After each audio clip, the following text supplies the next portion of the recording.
श्राद्ध विधि। ऋषि ने कहा, अब मैं श्राद्ध की उस विधि के तुमको बतलाता हूँ जो कि समस्त प्रकार के पापों का नाश करने वाली होती है। अमावस्या, अष्टका वृद्धि, कृष्ण पक्ष, अयन द्रव्य, द्वय ब्राह्मण, संपत्ति, विषुवत में से सूर्य का संक्रमण, व्यतिपात, राजत छाया तथा सूर्य एवं चंद्र का ग्रहण और श्राद्ध करने के प्रति रुचि का होना, ये श्राद्ध के उत्तम कारण बताए गए हैं। समस्त देवों में वह अग्र होता है जो श्रोत्रियों और वेदों का विद्वान युवा हो, तिथि के ज्ञान में कुशल, त्रिमधु, सवर्णिक, सुस्त्रीय, भाजंता, ऋत्विक, जामाता, आर्य, श्वशुर, मातुल, श्रवण, सिकेत, दौहित्र, देवता, शिष्य, संबंधी और बांधव, कुछ कर्मनिष्ठ ब्रह्मचारी जिसको पंचाग्नि करने वाले हों तथा पितृपरायण और मातृपरायण हो, ये सब ब्राह्मण श्राद्ध देवता होते हैं।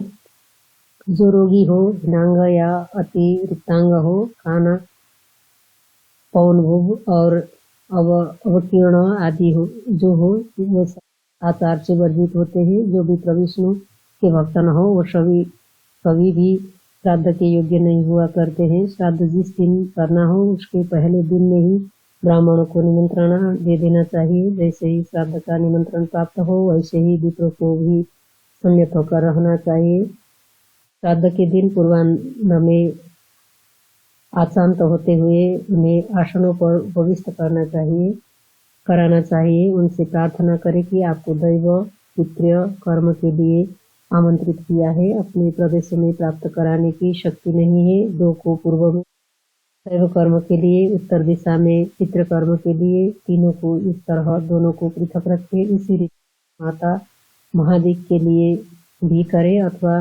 वैश्व देविक मंत्र का प्रयोग करें। फिर इसके अनंतर हस्त प्रक्षालन देकर विस्तर के लिए कुशाओं को देवे।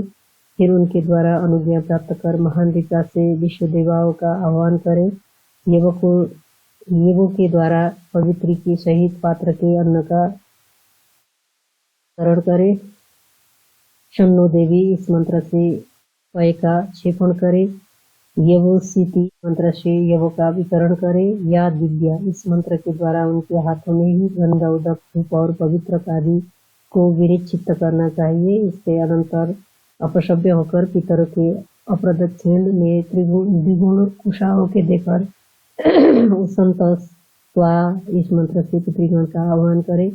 फिर उनसे अनुज्ञात होकर आयंतु नस्तत इस मंत्र का जप करें। अर्थात तीनों के द्वारा करना चाहिए। फिर पूर्व की भांति अर्घ आदि करे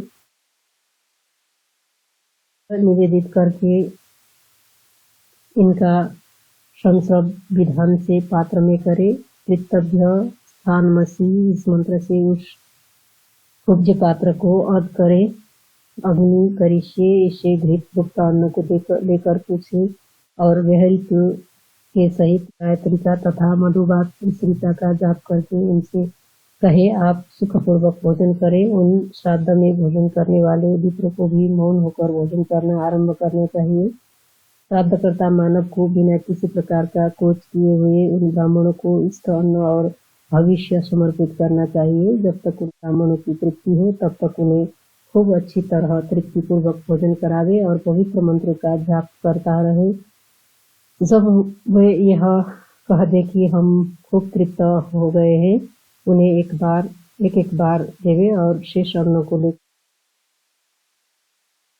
संपूर्ण अन्न को तिलों सहित करके पितृयज्ञ की भांति उच्छिष्ट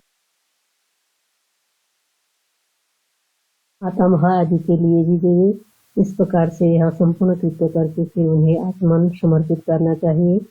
स्वस्ति कहकर फिर अक्षय उदक देवे। इसके पश्चात दक्षिणा देकर जो भी अपनी शक्ति से हो उसके पश्चात स्वाधाकार का उच्चारण करे। स्वाधा का वाचन करो। इस प्रकार से उनकी अनुज्ञा प्राप्त कर पितृ के लिए स्वधा का वाचन करना चाहिए। विप्र के द्वारा स्वधा होवे, ऐसा कहने पर उस जल को भूमि पर सिंचित कर देवे। जल देता हुआ विश्व देवा प्रसन्न होवे, यह बोले हमारे दाता देव ख्याति बढ़ाई, हमारी श्रद्धा का श्राप न होवे और हमको देव होवे। इस प्रकार प्रणिपात करके फिर विसर्जित करे। बाजे बाजे इसका उच्चारण करते हुए प्रीति से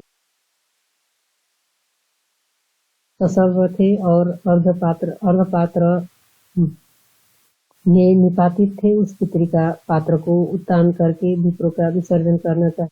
प्रदक्षिणा और अनुस्तुति करके जो पितरी से सन्न हो उसका भोजन करे। अपनी भार्या के साथ उस रात्रि में ब्रह्मचर्य का पालन करना चाहिए।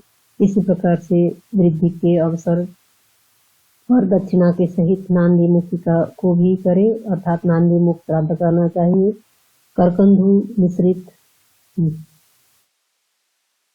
का उस समय में यजन करना चाहिए। एक ही श्राद्ध दैवहीन और एकाना एक पवित्र होता है, अपशब्द आह्वान और अग्निकरण रहित होता है।